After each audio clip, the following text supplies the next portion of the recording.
ราผลิตផលកូនខ្មែរไอราធម្មពលខ្លាំងដូចដំរី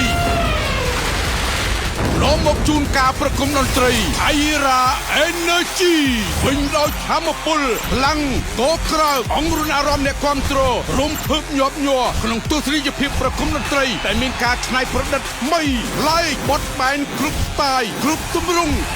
ប្រមូលផ្ដុំសុទ្ធតែកម្ពុជាតារាចម្រៀងល្បី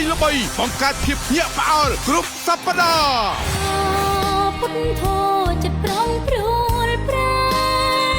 ស្រូវអំពីខ្ញុំបៃសុភាអូនដូចទឹកលោពេលយកយន់សោយសោកងងឹតសោតព្រះអើជិះជាមួយនឹងខ្ញុំ Iris មកធ្វើចិត្ត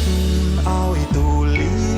ព្រៀបជួយជាមួយខ្ញុំបាទសំសុវណ្ណរៈបងអើយអូនទៅណាអូនស្រោជួយជាមួយនឹងខ្ញុំលិនសោមាសូមទៅជួយមកសូមដងថាខ្ញុំចាំជួយជាមួយនឹងខ្ញុំយ៉ាងច័ន្ទរតនាចូលរួមទស្សនាដោយផ្ទាល់ទទួលយកបទពិសោធន៍ប្រគំតន្ត្រីក្នុងស្ទីឌីយោដ៏អស្ចារ្យប្លែកគេនេះនៅរៀងរាល់ថ្ងៃសៅរ៍ចាប់ពីម៉ោង 11 ព្រឹកដល់ម៉ោង 1 រសៀលនៅស្ថានីយទូរទស្សន៍ហងមាស HD TV ព្រែកឯងនិងមានការផ្សាយផ្ទាល់លើទូរទស្សន៍ហងមាស HD TV Facebook Page ហងមាស HD TV រួមទាំង Facebook Page ไอรา Energy Drink តន្ត្រីไอรา Energy នាំមកជូនដោយ